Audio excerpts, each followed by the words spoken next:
Welcome English learners to a special edition. I will share a scary story. Hope you are not too scared. Let's begin. On the edge of a small village, there was an old, broken house. Everyone called it the Whispering House. The roof had holes, the windows were cracked, and the walls were covered in vines. No one lived there for years. Children in the village were scared of the house. They said, at night, the house whispers. It says strange things. But no one could prove it. Most people stayed far away from the house. One day, 3 friends, Ollie, Sarah, and Lena, were walking near the house. Ollie said, "Let's go inside." Sarah shook her head. "No, it's dangerous.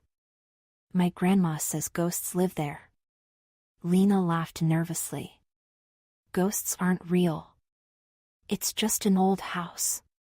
But Ollie was brave. "We'll just look." 5 minutes. "Come on." The 3 friends pushed open the heavy wooden door. It creaked loudly. The air inside smelled like dust and old wood.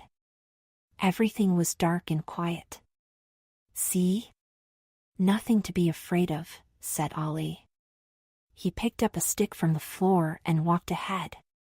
Sarah held Lena's hand tightly. "Let's stay close together," she said. They walked into a big room. The floor was covered with broken glass and torn curtains.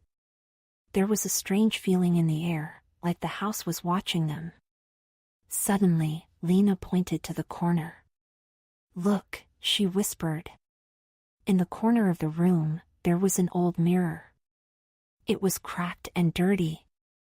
Ollie walked closer and wiped the glass with his sleeve. "It's just a mirror," Ollie said, but his voice was shaky. Then, the mirror whispered, "Why are you here?" All 3 friends froze. "Did you hear that?" Sarah asked, her voice trembling. The mirror whispered again, louder this time, "Go away. Or stay forever." Ollie dropped the stick. "Let's leave," he shouted. But when they turned to the door, it was closed. They tried to pull it open, but it wouldn't budge. "We're trapped," Lena cried. Then they heard footsteps upstairs. Slow, heavy footsteps. "Who's there?" Ollie called out, but no one answered. The footsteps got louder and closer. Sarah grabbed Ollie's arm. "We need to hide," she said. They ran to a small closet and shut the door. Inside, it was dark and quiet. They held their breath, listening. The footsteps stopped right outside the closet. The door creaked open slowly. A shadow stood there, tall and thin. The shadow didn't have a face, only glowing red eyes. It whispered, "You should not have come." The friends screamed and ran out of the closet.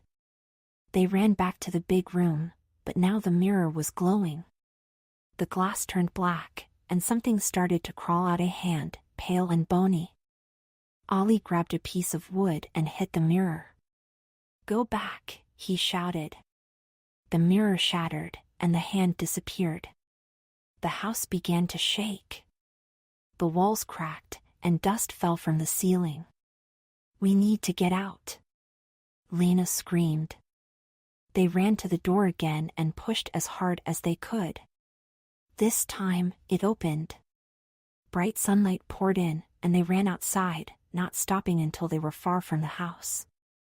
When they turned around, the house was quiet again. The whispers were gone, but the house looked even darker than before. "We'll never go back there," Ollie said, breathing hard. Sarah nodded.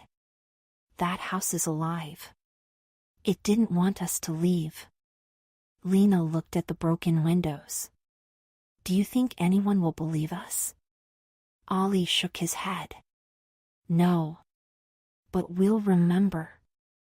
As they walked back to the village, the house stood silent and still. But if you listened closely, you could still hear a whisper, "Come back."